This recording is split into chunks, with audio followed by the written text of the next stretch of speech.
Bueno, iglesia, buenos días. Todavía, todavía son días.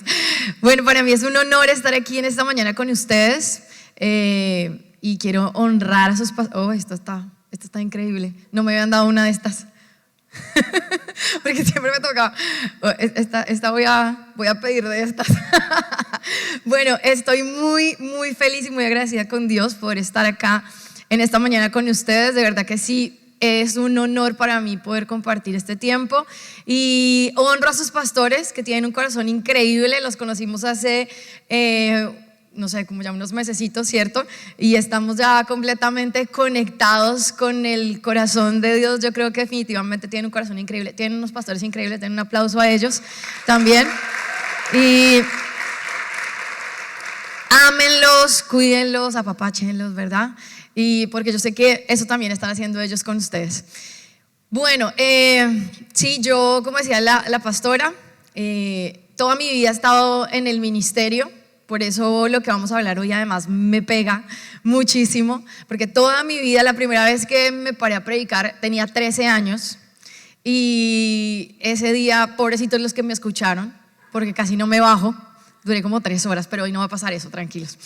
Y bueno, mi mamá, que está aquí conmigo, tengo el honor de poder estar aquí con mi madre, que mis papás siempre me enseñaron la palabra de Dios y ella fue la primera que tuvo el valor de decirme, venga y predique. Así que amo a mi madre por eso, por todo lo que me ha enseñado.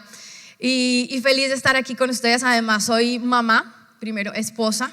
Tengo un esposo increíble también que ama al Señor. Y eso es lo que más me enamora de él todos los días. Y tengo 2 hijas increíbles, una de 6 años y una de 9 años, que les mandan saludos. No están hoy conmigo porque están en la iglesia también sirviendo. Mis hijas llegan a las 8 de la mañana a la iglesia a servir, a ayudarle al papá todo. Entonces, bueno, felices de estar aquí con ustedes en esta mañana. Y vamos a compartir de la palabra de Dios. Es de las cosas que más amo en la vida, es poder conocer la palabra de Dios, es poder escudriñar, es poder como cuando uno compra un limón y quiere sacarle el jugo, uno lo exprime, ¿verdad? Para que salga lo mejor del jugo y te quede rica la limonada o lo que vayas a hacer. Bueno, así vamos a hacer hoy. Queremos exprimir todo lo que Dios tiene para nosotros, para poder refrescar nuestra vida. Amén. Así que yo te invito que ahí donde estás, tú le digas al Señor, Señor, habla a mi corazón, habla a mi mente, Señor, que yo pueda tener abiertos mis oídos espirituales y mi corazón para lo que tú me quieres hablar. En el nombre de Jesús, amén y amén. Bueno, y yo sé que ustedes han estado hablando todo este tiempo acerca de propósito, ¿verdad? Y me encanta este tema del propósito porque yo sé que todos muchas veces estamos buscando cuál es nuestro propósito, ¿no? ¿Cuál es el propósito de Dios para nuestras vidas? Y quiero recalcar algo cuando hablamos de propósito, y es que hay una diferencia entre propósito y meta. Muchas veces mezclamos y creemos que es lo mismo, pero realmente la meta es el qué vamos a hacer. Pero el propósito es para qué vamos a hacer eso. El propósito tiene que ver con el para qué, con el por qué. Y la meta es lo que vamos a hacer. Pero hay veces se nos confunde un poco y me impresiona muchas veces ver las personas que arrancan el año, el 2025 por ejemplo, llenos de vision board, ¿no? Eso es muy ahorita, es una moda el vision board. Y es lindo que hagamos eso. Pero si nos damos cuenta cuando miramos nuestros vision board, están llenos el 99.9% de ideas y metas que el para qué tiene que ver con nosotros, ¿no? Tiene que ver con nosotros mismos. Y esto me pone a pensar un poco si realmente ese es el propósito de Dios. Cuando hablamos de algo que tenemos, por ejemplo, tengo esta botella. El creador de esta botella la hizo con un propósito, ¿sí?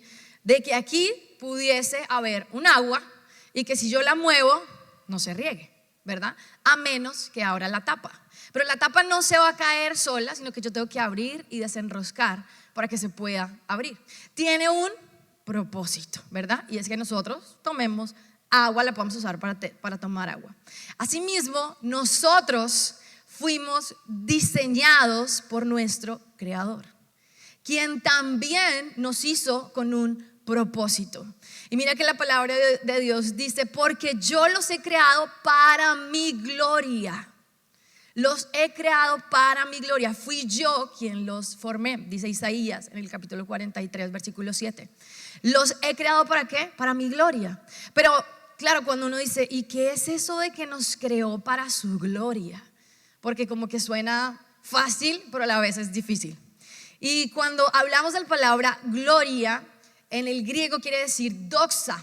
Esta palabra lo que quiere decir realmente es que doxa quiere decir hablar bien de alguien.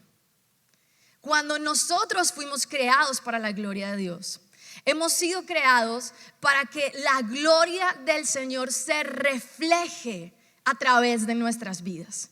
Nosotros, ¿cómo hablamos bien de Dios? A través de lo que somos, de lo que hacemos.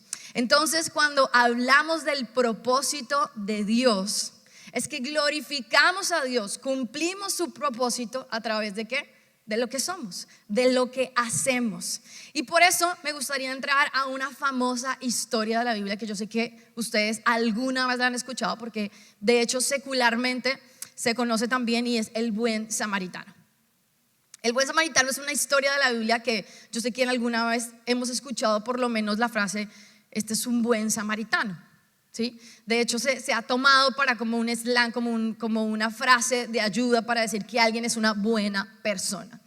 Y el buen samaritano empieza, está dividida pues en la Biblia, la historia está dividida en dos partes, pero recuerden que la Biblia no fue escrita nosotros tenemos unos títulos que nos ayudan a entender, pero pues así no fue escrita, ¿no? Ni con versículos. Hay veces hay gente que yo veo que abre la Biblia en la app que sea y dice el versículo del día, tal, y lo lee, pero se le olvidó leer todo el resto. Pero la Biblia fue escrita en libros, realmente son obras literarias increíbles. Entonces, esta obra literaria nos empieza, de hecho, hace un salto el escritor, que es en este caso Lucas, donde vamos a estudiar. Y Lucas capítulo 10, versículo 25, dice que inicia un hombre, dice la palabra, cierto día un experto en la ley religiosa se levantó para probar a Jesús y le hizo la siguiente pregunta: Maestro, ¿qué debo hacer para heredar la vida eterna? Entonces toda la historia nace de una pregunta, ¿sí? Todo lo que el Señor empieza a contar nació de una pregunta. Y la pregunta es, primero, viene de un hombre que dice la Biblia que era un estudioso de la ley. Algunos dicen que era un abogado de la ley, pero otros dicen que era un escriba, que eran los que se dedicaban a la protección de la Biblia, de todo lo que se escribía, de los rollos, de los manuscritos. Acuérdense que la Biblia antes no la teníamos así como en un librito, sino eran rollos. Entonces ellos se encargaban de cuidar esos rollos y esos pergaminos. Y este hombre, que evidentemente conocía la Biblia, le hace al Señor la pregunta y le dice: ¿qué debo hacer para heredar la vida eterna? Lo interesante es que él no hace la pregunta porque crea que no la conoce, sino que además lo hace, dice la Biblia, probando al Señor. Él creía que conocía la historia. Él estaba seguro que conocía la respuesta. Solamente quería probar qué era lo que Jesús le iba a decir. Entonces le dice: Maestro, ¿qué necesito para heredar la vida eterna? Y es interesante porque la misma pregunta pareciera que responde. No sé aquí cuántos han tenido la bendición de tener una herencia. ¿Alguno aquí ha recibido una herencia? Dice: uy, no, yo no levanto la mano porque se me acercan al final. No, tranquilo. Por si acaso, solo respóndaselo para usted, está bien. Pero si usted ha podido tener una herencia, ¿qué hace para tener una herencia? Ser hijo, ¿verdad? Mi mamá, con todos sus millones y todas sus posesiones, me va a dejar una herencia solo ¿por qué? Porque me lo gané, ¿no? Porque soy su hija y por eso puedo heredar toda la fortuna de mi madre, que son un poco de vestidos que después les cuento todo eso. Pero toda esa fortuna, la única manera es que yo sea hija. Entonces la pregunta de cómo hago para heredar la vida eterna tiene una respuesta muy clara en la misma pregunta. No se gana. ¿Qué pasa? Se hereda. No hay manera de que tú y yo podamos ganarnos la vida eterna. No hay manera de que podamos hacer algo para ganarnos la vida eterna. No hay obra que puedas hacer, no por lo bueno que puedas hacer. Y tal vez tú hoy vienes y dices, es que yo no merezco nada de Dios. Yo soy un pecado. Te traigo una súper buena noticia, yo también. Todos no merecíamos nada. Ninguno de nosotros. Y el que se cree bueno, peor. No merecíamos absolutamente nada. Sin embargo, dice la palabra que no fue por obras que fuimos rescatados ni que fuimos salvos, sino por la gracia de Dios nos hizo sus hijos adoptados. ¿Cuántos hijos adoptados hay aquí? Somos hijos adoptados de Él. Y Él nos adoptó como sus hijos y nos dio la capacidad ahora de heredar la vida eterna. Por eso somos hijos de Dios. No porque lo merezcamos, no porque hayamos hecho nada. No hicimos nada. Y evidentemente este hombre tampoco había hecho nada para ganárselo. Pero sin embargo, él creía que sí. Entonces el Señor, lo interesante es que el Señor Jesús es tan sabio. A mí me encanta porque cuando uno le pregunta, mire, si usted le tiene alguna pregunta al Señor, espere con qué pregunta le va a responder. Más o menos así funciona. En la Biblia casi nunca Jesús respondía a las preguntas con una respuesta así súper, sino que volvía y hacía una pregunta. Y en este caso el Señor le hace una pregunta y le dice, ¿qué dice la ley de Moisés y cómo la interpretas? Entonces el tipo se conocía toda la ley y le responde con un texto de Deuteronomio, con un texto de Levítico y le dice, bueno, muy fácil, este es. Pero yo me imagino hoy en día que el Señor nos preguntara, bueno, ¿qué dice la palabra? ¿Qué dice la palabra y cómo la interpretas? Más de un ChatGPT. ¿Qué dice? No sé qué dice, ¿cierto? Más de uno, ¿qué es lo que dice? ¿No? Estos por lo menos sabían qué decía la palabra. Si usted hoy le apareciera al Señor y dije, ¿qué dice la palabra, hija? ¿Qué te hablé esta mañana? ¿Qué te hablé anoche? Uy, ¿cierto? Más de uno quedaría en shock. Pero además le dice, ¿y cómo la interpretas? No, ahí sí que peor. Porque yo he visto unas interpretaciones de la Biblia hoy en día que, ay, Dios mío, válgame Dios, ¿no? Que así con el Señor, háblame, y abren la Biblia y Judas se ahorcó y dijo, sí, ¿qué hago? ¿Cierto? Porque no sabemos interpretar la Biblia, no sabemos realmente leerla. Entonces el Señor le está diciendo además que estamos creando un Dios a nuestro acomodo. No sé si han escuchado gente que dice, es que Dios ama hay una frase por ejemplo muy famosa que dice, Dios no ama al pecado, pero ama al pecador. ¿Sí han escuchado esa frase? Bueno, ¿en dónde está eso en la Biblia? Porque hay algunos que aseguran que eso dice la Biblia. Y la Biblia no dice que ama al pecador. Dice que aborrece al pecado y también está en contra de los que pecan y que no heredarán el reino de Dios. Pero nosotros nos hemos hecho la idea de que Dios ama al pecador. Dios ama a aquellos a quien ya hizo hijos, que somos nosotros. Pero en eso no vamos a entrar, simplemente son cosas que a veces uno escucha por ahí que empezamos a interpretar, ¿no? Es como cuando dice, como dice la Biblia, al que madruga Dios le ayuda. Bueno, ¿dónde lo dice? No saben, pero eso dicen, ¿cierto? Y este por lo menos conocía la Biblia. Y el Señor le pregunta, ok, ¿qué dice la ley y cómo la interpretas? Entonces él responde con un versículo de Deuteronomio, de Levítico, y dice, ama al Señor tu Dios con todo tu corazón, con toda tu alma, con toda tu mente, y ama a tu prójimo como a ti mismo. ¿Saben en qué podemos resumir este texto? Propósito. Este es el propósito de Dios y tiene que ver con amar. Pero no vamos a hablar del amor a Dios, vamos a hablar del amor al prójimo, que es en lo que se basa todo el resto del texto. Y es muy interesante porque el Señor le responde después, dice, ok, haz eso, correcto. Y le dice, haz eso y vivirás. No le dijo, haz eso y heredarás. Le dijo, haz eso y vivirás. Y ¿Qué sucedía? Ese haz eso y vivirás, el Señor le estaba respondiendo con otro texto bíblico que lleva también al Antiguo Testamento, donde nos enseña que hay una ley que había que cumplir. ¿Y sabe qué sucedía? Porque tenían que estar haciendo sacrificios todo el tiempo, el pueblo. ¿Sí sabe por qué? Porque todo el tiempo incumplían. Nunca era suficiente, siempre tenían que estar haciendo sacrificios para limpiar el pecado del pueblo, porque ahí viene quién andaba haciendo el pueblo. Pecando todo el tiempo. Todo el tiempo estaban pecando, porque nunca no lograban cumplir la ley. Era imposible cumplirla. Por eso tenían que estar haciendo sacrificios todo el tiempo para el perdón de los pecados. No era como que, ay no, un año y la logramos sin sacrificios. No, nunca pasó eso. Todo el tiempo tenían que estar haciendo sacrificios por el perdón de los pecados, porque adivina qué andaban haciendo. Igual que usted y yo, regándola todo el tiempo, ¿no? Todo el tiempo embarrándola con algo. Entonces siempre tenían que hacer sacrificios. Y pues por eso, entonces el Señor le dice, haz esto y vivirás, porque no era posible cumplirlo.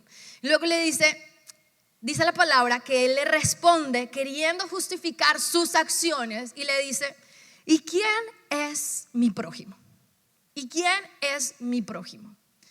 Interesante, porque en esa época el prójimo era alguien que fuera más o menos de lo que usted y yo pensaríamos hoy, de su misma familia, de su misma raza, casi que de su misma religión también, o sea, alguien que le caiga a uno bien, ¿sí? Ese era el prójimo. No era alguien que me cayera mal. O sea, ese no entraba en la lista, obviamente. Y así como no entraría en la lista de nosotros, tampoco entraba en la lista de este. Y el Señor, ¿cómo le responde? Bueno, te voy a contar una historia. Entonces en la historia llega y dice que hay un hombre judío que está pasando de Jerusalén y fue atacado por unos ladrones. No sé cuántos vienen de América Latina, Centroamérica. ¿Alguno levante la mano? Sí, bien. ¿Alguna vez usted vivió una de estas situaciones, no?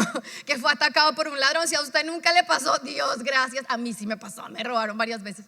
En una de esas me robaron hasta embarazada y todo, y yo salí sangrando así horrible, ni les cuento. Pero una cosa así fue lo que sucedió. Un tipo había sido atacado por unos ladrones. Una cosa de esas así, acá dice que fue de Jerusalén a Jericó, pero pudo haber sido de Bogotá a Medellín, una cosa así, o de Medellín a Bogotá, no se sabe, pero de cualquiera de esas.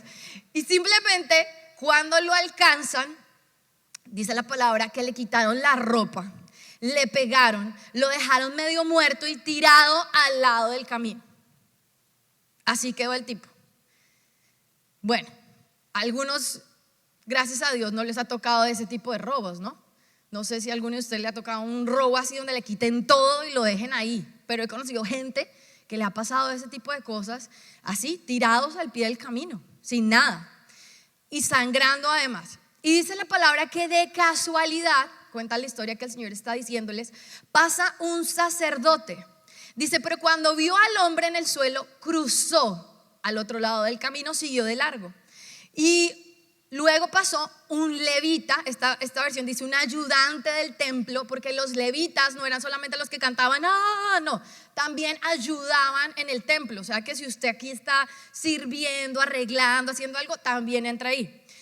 Y los levitas, dice que pasaron, el levita pasó, lo vio tirado, siguió de largo. Estos son los dos personajes que aparecen: un sacerdote que viene de la tribu de Aarón y el levita que viene de la tribu de Leví. Eran las tribus que servían directamente a Dios. Andaban metidos en el templo, hacían todo el tiempo cosas, sacrificios, hacían cosas. Espere un momentico, usted va a decir, no, pero yo no soy como estos tipos. O sea, sí, o sea, no soy perfecto, pero tampoco soy tan malo como el sacerdote ese y el levita ese que pasaron al lado. No, yo algo hubiera hecho, ¿no? Tal vez no nos sentimos tan identificados, pero yo quiero contarle un poquito más acerca de ellos para que usted se identifique, porque realmente nos parecemos más de lo que nos imaginamos. Y es que resulta que ellos no lo dejaron al tipo tirado por malos. No. Lo dejaron tirado porque tenían otras cosas importantes que hacer. Tenían que ir a la iglesia. Tenían que ir al templo. Y tenían que ir a servir. No podían llegar tarde porque el pastor me regaña. ¿Sí? Una cosa importante, obvio. Tenían que ir a cantar, a limpiar, a arreglar, a recibir y pues embarrada que estés acá, pero pues me toca irme, ¿no? O sea, los tipos no eran malos. Porque uno dice, no, claro, monstruos. Qué horrible, ¿no? Diríamos en Colombia, qué porquería. Pero los tipos no eran tan malos. En realidad no eran tan malos.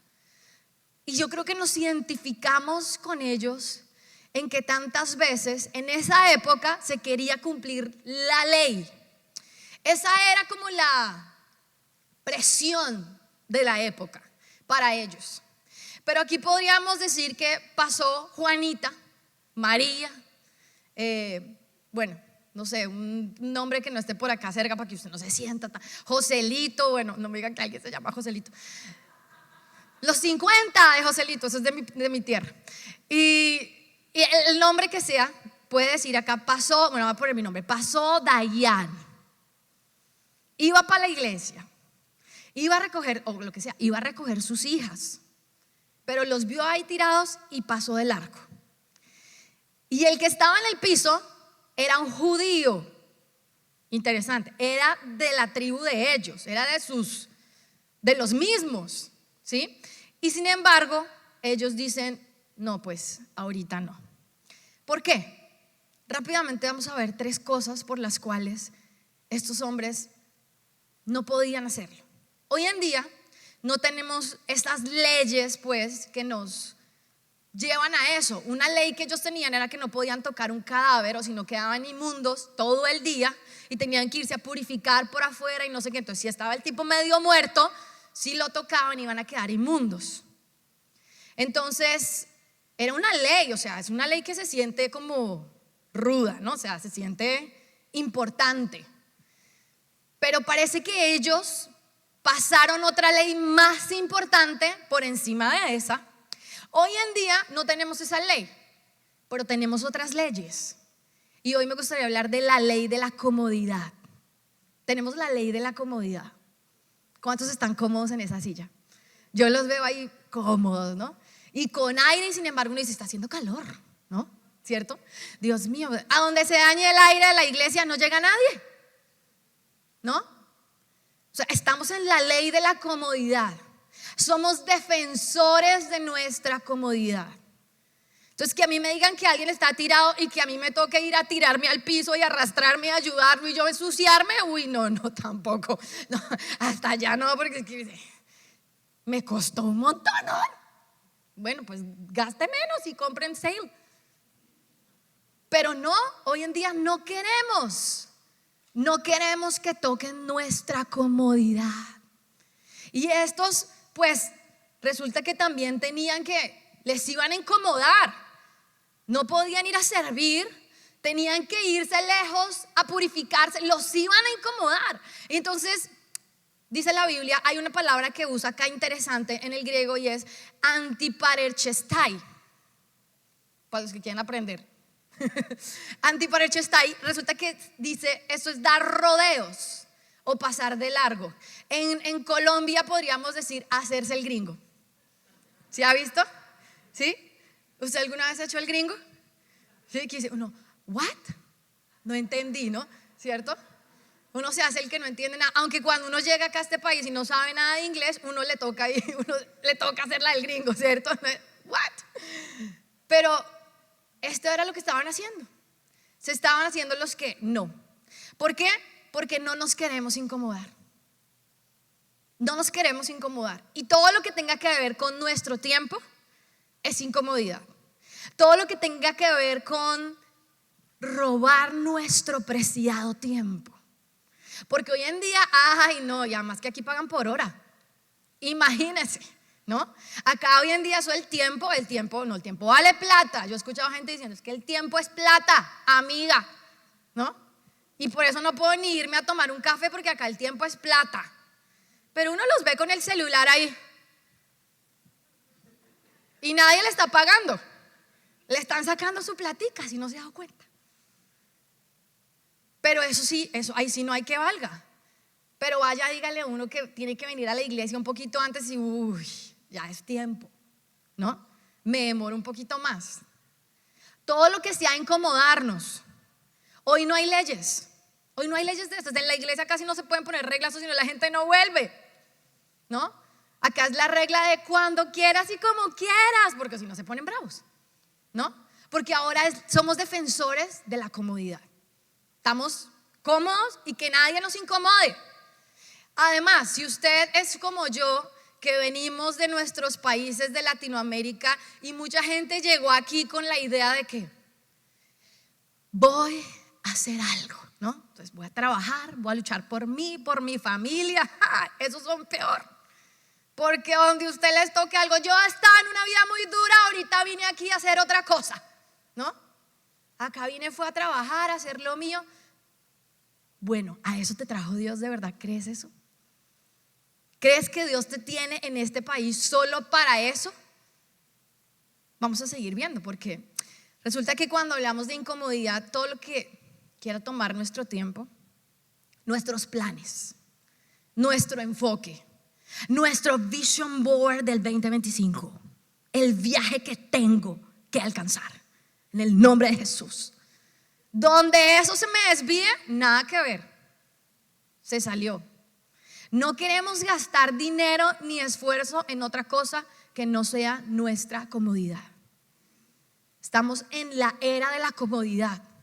Todo es fácil, ¿no? Uno se compra todas las...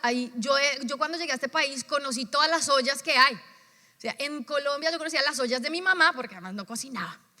Y yo conocía las ollas de mi mamá, que era la olla normal, ¿no? Un cubo ahí que uno pone a cocinar. Cuando llegué a este país, empecé a descubrir, todas mis amigas, la cantidad de diferentes ollas que hay que hacen todo. Ahorita me están mandando una que hace todo, que no hay que hacer nada. O sea, es que lo único que tienes que hacer es quedarte acostado, no más, ¿no? Y por el tiempo, y porque el tiempo y no sé qué. Estamos en la era de la super comodidad.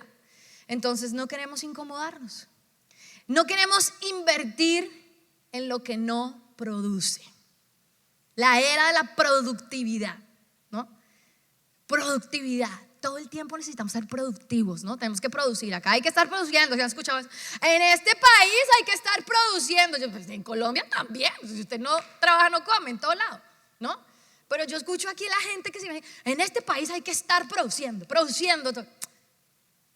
Entonces no queremos invertir en lo que no produzca. Es más, hay gente que no invierte en sus hijos porque no le producen. Y por eso después los ven perdidos, descarriados, pero no se invirtieron en ellos.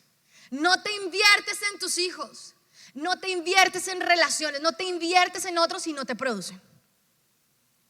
Entonces solamente invertimos en lo que nos puede producir, en el masterclass, en el coach, eso solo lo que me pueda producir. Si no me produce, no me sirve. Y no es que esté mal que aprendamos, pero estamos dejando todo lo que no nos pueda producir. Entonces tirado en el piso los incomodaba, no les iba a producir nada. Y primero nuestra comodidad. Y hoy en día hay 3 maneras en que la gente ama. El amor motivado por la utilidad, porque me es útil. Si alguien me es útil, lo amo. Es mi mejor amigo. Ay, desde hoy eres mi mejor amigo. Porque me funcionas, ¿no? Me eres útil. El amor causado por el deleite. Si me produce satisfacción, ¿no? Por eso es que aquí andan con los... ¿cómo se llama eso? Sugar daddy. Eso. Acá les funciona súper bien. Eso no importa. Si me sirve, me funciona. Otros, pues si se desean, y otros dicen que no, que este es mi colágeno. Entonces si es el colágeno, también le sirve. Ese también le funcionó, ¿no? El deseo y todo esto. Pero el verdadero amor es el que se causa por virtud. el que se causa, el que amamos al otro por sí mismo, no por nosotros. ¿Sí se da cuenta? Esos amores no son reales, son por mí. Pero cuando amo al otro, no por mí, sino por él, es un amor real. Pero además no queremos perder estatus. No queremos incomodarnos, ¿verdad? No queremos invertir en lo que no produce y no queremos perder estatus. No, ¿cómo así? Yo no me voy a meter con los de a la pata. No, nada que ver. Yo me meto con los que tengan mi estatus. Con los que sí, con los que... Y ha escuchado aquí gente que dice, uy, yo no me meto con los latinos, me meto con americanos, ¿no? Y no se entienden. ¿What? ¿Sí? Pero no puedo perder estatus. Entonces, en todo lo que tenga mi estatus, en todo lo que realmente me dé por encima, eso es lo que, porque no puedo perder estatus. Estos, si venían a ayudar al tipo que estaba tirado, pues perdían estatus, porque les tocaba ese día bajarse del templo, no podían entrar, no podían ser sacerdote, no había estatus. Entonces, qué interesante, porque la Biblia lo único que nos enseña es que hay un principio fundamental, y es la cuestión que, quiero decirlo, mientras la sola cercanía no produce amor, el amor produce cercanía. La sola cercanía no produce amor, pero el amor produce cercanía. Tú puedes estar cerca de alguien y no amar, pero si amas, vas a poder estar cerca de ese que necesita. Y luego nos dice el Señor que el pasaje termina diciendo que un samaritano despreciado, dice. Los samaritanos, los judíos veían a los samaritanos como peor que un hereje. Así los veían, porque los samaritanos no creían lo mismo. De hecho, los samaritanos solamente creían en el Pentateuco, no creían en el resto de la Biblia. Y uno, no creen lo mismo que nosotros. No creían lo mismo. Los samaritanos además se habían casado con otra gente de otra tribu, se habían mezclado, entonces para ellos era diferente, adoraban a Dios en otro lado, habían muchas diferencias, no se podían ver. No se podían ver. Es como cuando usted odia a su tía y no la puede ver, ¿no? La prima esa que usted no puede soportar, algo así. Estos no se podían ver, no se podían encontrar.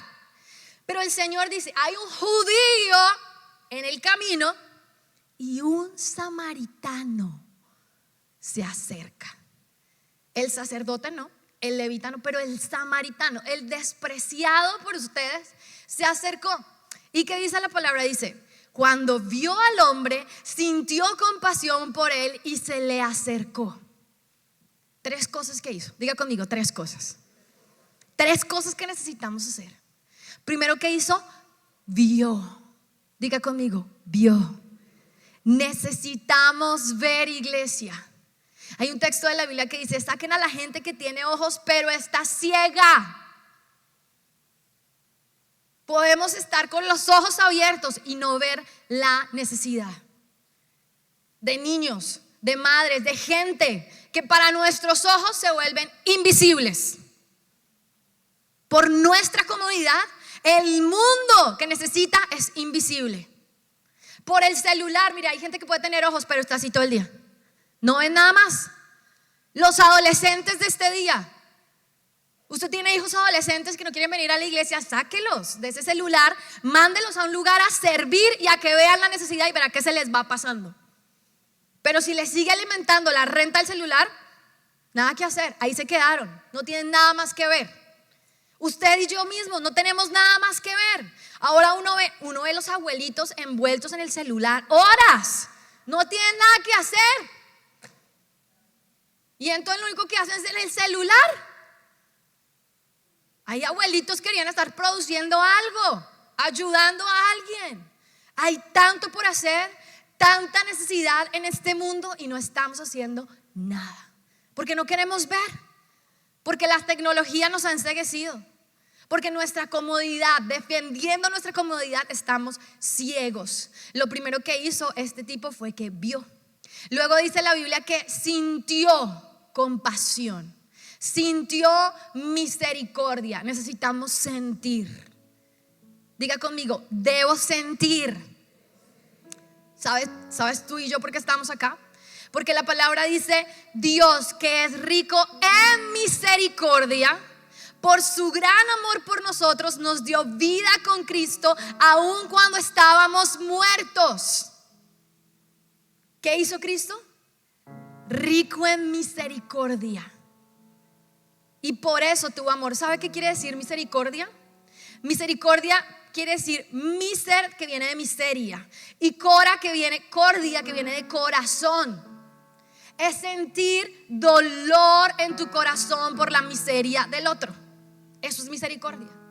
Sentir dolor por la miseria del otro. Viene la palabra compasión. La palabra compasión es empatizar con alguien que sufre y sentirse obligado a reducir ese sufrimiento del otro. Pero tenemos hoy el gran enemigo de la empatía, y es la apatía. La apatía, lo que nos está llevando hoy en día a la apatía, es que no sentimos nada. La iglesia no está sintiendo nada. Es una iglesia que puede sentir la emoción de pero no más. Y Dios no nos llamó a sacudirnos en una iglesia. Dios nos llamó a sentir misericordia.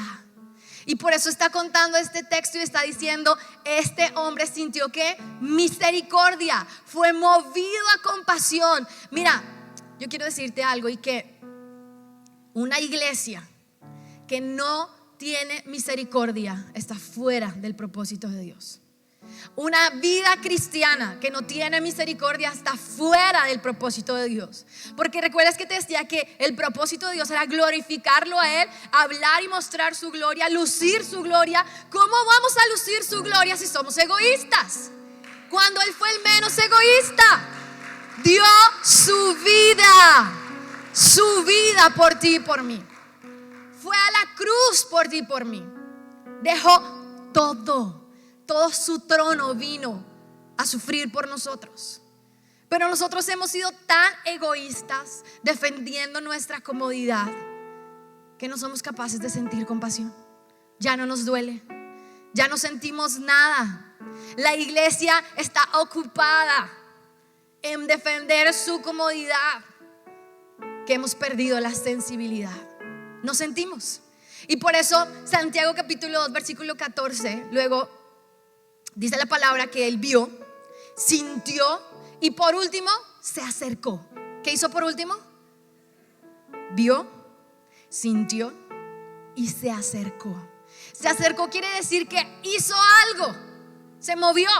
Porque no es suficiente que veamos, no es suficiente que sintamos. Porque yo he visto gente que dice, ay, pobrecito, ¿cierto? Ay, en mi país dicen, ay, qué pecado con ese niño, ¿cierto? Y hasta ahí, ya. Ay, que Dios lo ayude. Tú eres los pies y las manos de Dios en esta tierra. Somos las pies y las manos de Dios en esta tierra. Y cuando yo creo que cuando dice que Dios lo ayude, Dios le dice, no, mi amor, tú vas a ir a ayudar. A eso te traje a esta tierra, a mostrar mi amor. Y cuando dice se acercó, se movió, se accionó, Santiago 2:14 dice, amados hermanos, ¿de qué sirve a uno decir que tiene fe si no lo demuestra con sus acciones? Si no lo demuestra, ¿de qué sirve? Si uno de ustedes dice, adiós, que tengas buen día, abrígate mucho, aliméntate bien, pero no le das el alimento, ¿para qué sirve? Y no está diciendo, pero si es de tu familia, pero si es de los que te caen bien. No, por eso cuando dice, ama a tu prójimo, y Jesús luego llega y la termina diciendo, ama a tus enemigos. ¿Qué? Jesus, this is crazy, ¿no? Ama a tus enemigos. No hay límite de a quien tengo que amar. No hay límite de a quien tengo que rendir misericordia. Y no es suficiente con ver y con sentir, necesito hacer. Porque déjame decirte, tus creencias determinan tus acciones. Tus creencias determinan tus acciones. ¿Qué estamos haciendo como personajes, como individuos, como cristianos, como familia? ¿Qué haces con tus hijos para servir a otros? ¿Qué haces con tus hijos para mover a otros? Mire, la palabra nos enseña que no hay nada que sea mayor que la misericordia. No hay sacrificio, no hay adoración, no hay liturgia, no hay culto, no hay ofrenda que sea mayor que la misericordia. Eso fue lo que les pasó a ellos. Ellos pensaron, el levita y el sacerdote, que era mayor ir a ofrecer la ofrenda. Y era una ley. ¿Sí era una ley? Sí, pero una ley menor. ¿Cuál era la ley mayor? La misericordia. Esta era la ley mayor que tenían que cumplir. Así que yo quiero terminar diciendo lo que el Señor dijo. Así es, ahora ve y haz lo mismo. Yo creo que el buen samaritano de esta historia definitivamente era Jesús. El despreciado por muchos llegó y fue despreciado, pero vino y nos encontró casi muertos y nos sanó, nos vendó. Dice el texto que puso aceite y vino. ¿Sabe qué es? Él puso su sangre y su espíritu en nosotros y nos levantó y nos recuperó. Y el Señor dice: ve y haz tú lo mismo. Sé como yo soy. Ve y ayuda a otros. Ten misericordia. Ve, siente y haz lo mismo. Así que yo te invito que ahí donde estás, tú puedas hoy con una oración solo responder a ese llamado que Jesús está haciendo. ¿Qué tal si ahí donde estás te colocas en pie? Y yo sé que el Señor nos está llamando a esto. Ve y haz lo mismo. Esa historia muy bonita, pero yo necesito ir y hacer lo mismo. Y no sé qué sea lo que tú le vas a responder al Señor, pero yo te invito que ahí donde estás, tú cierres tus ojos y le digas, si quieres hacerlo, le digas: Señor, aquí estoy. Quiero ir y hacer eso que tú me has enseñado, tener misericordia, cumplir tu propósito en mí, a no seguir defendiendo mi comodidad, sino realmente a ir, a mover y a mostrar al mundo lo que tú mostraste: tu amor, misericordia, compasión. Cuánto necesitamos, Señor. Tú te ensuciaste las manos. Tú cumpliste el propósito del Padre viniendo a esta tierra a salvarnos. ¿Cuánto más no nosotros deberíamos cumplir el propósito? Porque tú nos amaste primero. Hoy podemos amar a otros. Podemos amar a otros, Señor. Y tú le enseñabas ese día a ese hombre: ama a tu prójimo. Ve y hazlo. Ve y aplica. Dice: practica la misericordia. Necesitamos practicar, no solo sentir, sino practicar esa misericordia. Hoy yo oro, Señor, por una iglesia que se pueda despertar a algo más, que pueda empezar a ver, que pueda empezar a sentir, que pueda empezar a actuar. Oramos por ser esa iglesia que cumple el propósito de amar, viendo la necesidad, sintiendo misericordia, actuando en favor de los necesitados. Hoy oramos, Señor, porque hay mucha gente hoy. Hay niños, hay mujeres, hay familias que están en necesidad. Y hoy tú nos estás llamando, Señor, a ir por ellos. Hoy tú nos estás llamando, Señor. Dios, gracias. Gracias, Señor, porque tú estás aquí. Tú has colocado tu espíritu en nosotros, Señor. Un espíritu de amor y verdad. Hoy ayúdanos a movernos en eso, Señor, en tu amor. ¿Qué tal si terminamos cantándole eso que veníamos cantándole? Y dice: yo cantaré de tu bondad, cantaré de ti, Señor. Yo creo que no hay mejor manera en que podamos cantar de tu amor que mostrándole al mundo ese amor, que mostrando al mundo que tú eres el Salvador, que tú estás con ellos.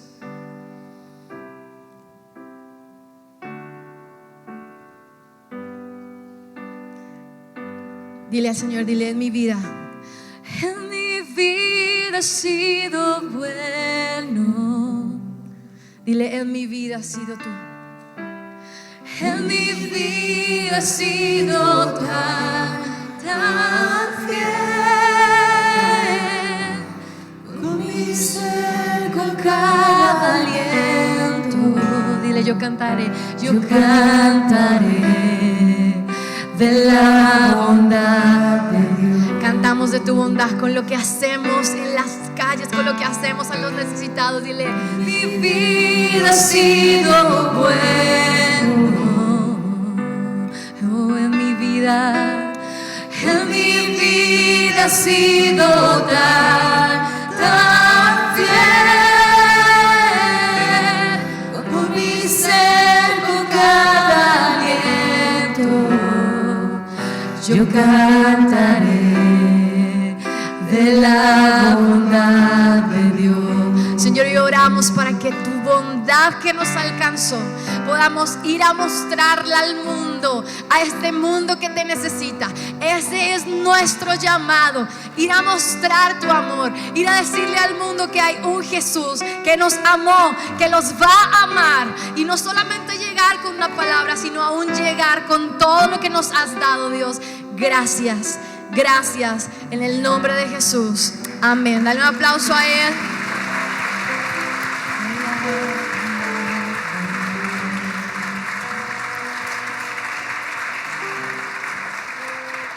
Bueno, y puede tomar su lugar. Queremos que vean un video que tiene que ver con la palabra que hoy nos estaba regalando, y es algo que definitivamente Dios está llamando. ¿Sabe qué? No solo la iglesia, porque la iglesia no es los que estamos aquí, la iglesia en el mundo. Hay estadísticas, cuando uno va a mirar las estadísticas de las iglesias que están ayudando a los necesitados, es triste. Aparece la iglesia católica, aparece la iglesia de los mormones, aparece todas las iglesias, y nosotros estamos por allá abajo de la lista.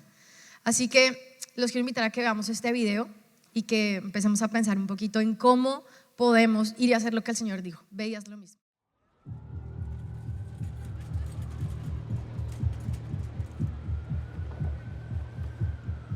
Es una historia conocida, una que es contada con demasiada frecuencia, demasiados finales trágicos. Pero, ¿dónde comienza? El entorno, el cuándo y el dónde de todo. Pero ¿cómo llegamos aquí? Escena retrospectiva. Surge el conflicto. La libertad está en juego, pero la inestabilidad y la falta de estructura son una mezcla peligrosa. Pequeños errores se convierten en una pendiente resbaladiza hacia el encarcelamiento y la libertad condicional. Toda una vida tratando de volver a pisar tierra firme. Pero ¿cómo llegamos aquí? Escena retrospectiva. La noche es espeluznante. Él solo quiere paz para dormir, pero noches inquietas vienen con pruebas y peleas. Los corazones y los nudillos se endurecen. Él llora, ojos ennegrecidos se convierten en corazones ennegrecidos. Te transformas en alguien que nunca conociste para sobrevivir. Entierras parte de tu espíritu y te vuelves insensible a lo que ves y escuchas. Escena retrospectiva. Ira construida sobre capas de desilusión. Montañas de emociones se convierten en volcanes volátiles a punto de estallar en cualquier momento, quemando a los que se encuentran en su camino. No pueden soportarlo más. Tiran las manos al cielo y se rinden. Así es como llegamos aquí. Apenas un adolescente, magullado, herido por la ruptura de los únicos vínculos que conocía, obligado a encontrar nuevos vínculos, con dolor, con tristeza, con soledad y confusión.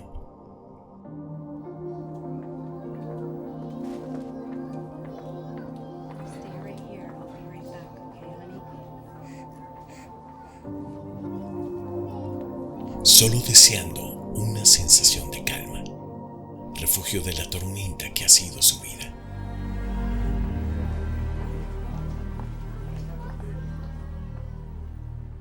Un lugar seguro que se siente como en casa por más de una noche. Una almohada para descansar sus cabezas. Un nuevo capítulo con la oportunidad de un feliz para siempre.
Hola a todos.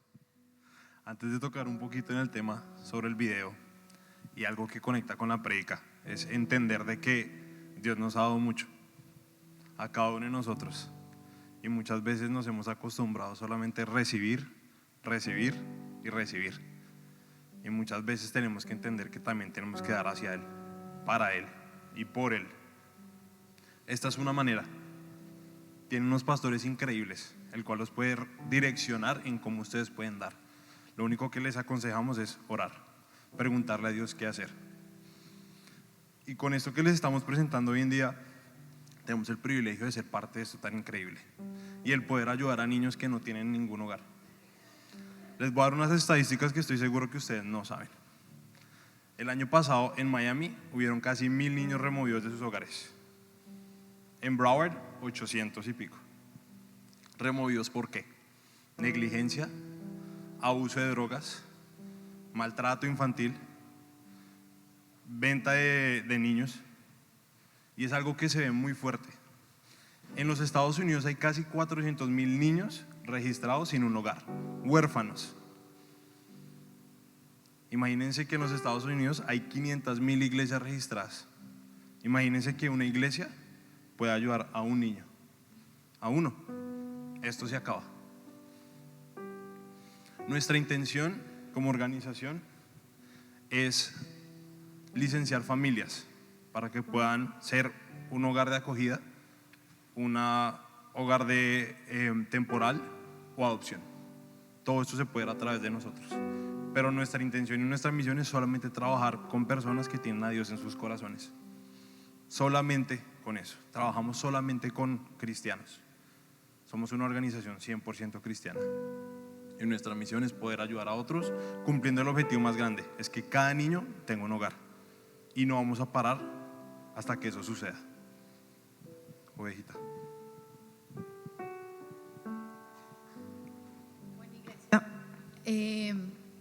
Nosotros, una de las cosas que estamos llamados a hacer, como hablábamos, es esto, es hacer algo, ¿no? Veías lo mismo. Y el Señor nos adoptó como sus hijos. Y por eso, esto que estaba contando Marlon, que estamos viendo, es una preocupación que está pasando en nuestro país, donde Dios nos ha colocado en este momento. Y es que muchos niños sencillamente no tienen hogar, no tienen familia, no tienen quien les enseñe, no tienen quien les hable de Cristo, no tienen quien les hable de qué pueden hacer en un futuro. Simplemente son niños que se levantan criándose de casa en casa donde no los quieren, además, tristemente, donde en muchos lugares es un negocio. Pero nosotros hemos sido llamados a ser embajadores de esto, mostrándole a la iglesia algo de lo mucho que podemos hacer. Hay mucho por hacer y esto es algo de lo que podemos hacer. Algo de lo que podemos hacer es darle acogida a un niño que no tiene hogar. Algunos, hay gente que me ha dicho, ay no, pero es que si yo entro a un niño a mi casa y después me lo quitan, después se lo llevan, no, qué dolor. Bueno, recordemos lo que hablamos del amor. Yo no amo porque me sirva a mí, porque me convenga a mí, sino porque le conviene al otro. Entonces, cuando abrimos una casa para un niño, no es porque nos beneficie, es porque estamos haciendo la obra de Cristo, estamos amando como Él nos llamó a amar, a tener misericordia. Se necesitan hogares por fines de semana, por semanas, por meses, por años, por adopción, ¿no? Y muchas veces la iglesia está simplemente así, ¿no? No queremos ver lo que está pasando. No queremos ver que hay 400,000 niños sin un hogar. Y que en este país, bueno, en nuestro país, por ejemplo, había una cosa que se llamaba el ICBF y los tenían allá todos, les daban comida a medio. Aquí no hay ese sistema, aquí es vamos a ponerlos en casas. ¿De quién? No se sabe. Muchos son abusados en esos mismos lugares. Muchos niños son vendidos. Y yo sé que muchos se han visto las películas, si no se la han visto, véanse Sound of Freedom, ¿no? ¿Se la vieron? Eso no es mentira, eso es real. Luego salió Sound of Hope, que también se la pueden ver, los invito a que la vean. Una familia que decidió hacer el cambio en el lugar donde estaban y tomar todos los niños que habían en ese lugar sin hogar y enseñarles sobre Cristo, hacer la diferencia. Eso es realmente ser cristianos. Eso es lo que podemos hacer. Y sabe algo, cuando hacemos eso, cuando realmente abrimos la casa, vamos a ver vidas transformadas. Yo tengo el testimonio de un chico que a los 13 años, por razones y circunstancias, se quedó sin un hogar, se quedó sin una familia, no tenía a dónde ir. Y una familia le abrió la puerta de su casa a los 13 años, cuando los chicos están muy desubicados, y le dijo: ven. Y le hablaron de Cristo, le hablaron del amor de Jesús, y está aquí.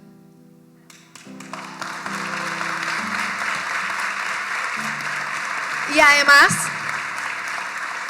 conoció de Cristo porque en esa familia le hablaron del amor de Jesús. Conoció de Cristo, ha empezado a ser también portavoz de toda esta causa, de que realmente hay niños que necesitan un hogar. Ellos no lo adoptaron, simplemente le dieron un hogar por un momento, pero allí conoció de Cristo. Y Dios ha cambiado su vida increíble. Se acabó de casar hace como un mes. Es casado ya de todo. Dios hace cosas increíbles a través de los que decidimos decir sí.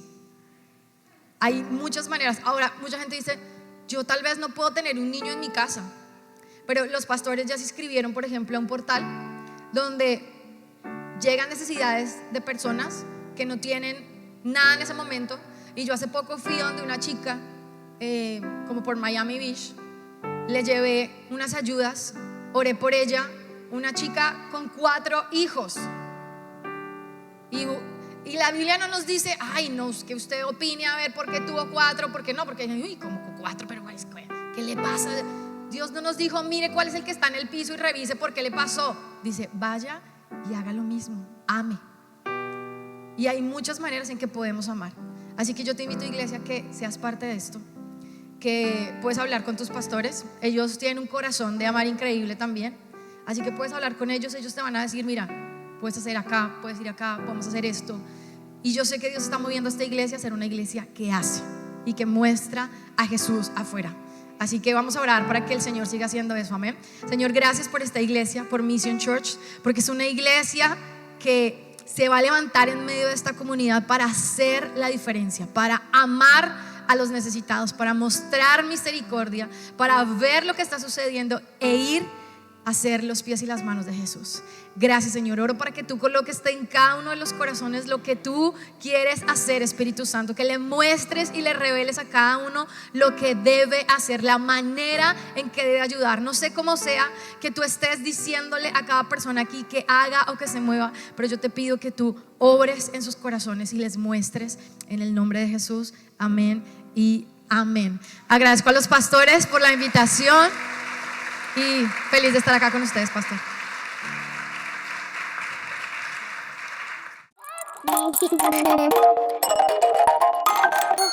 Thank you.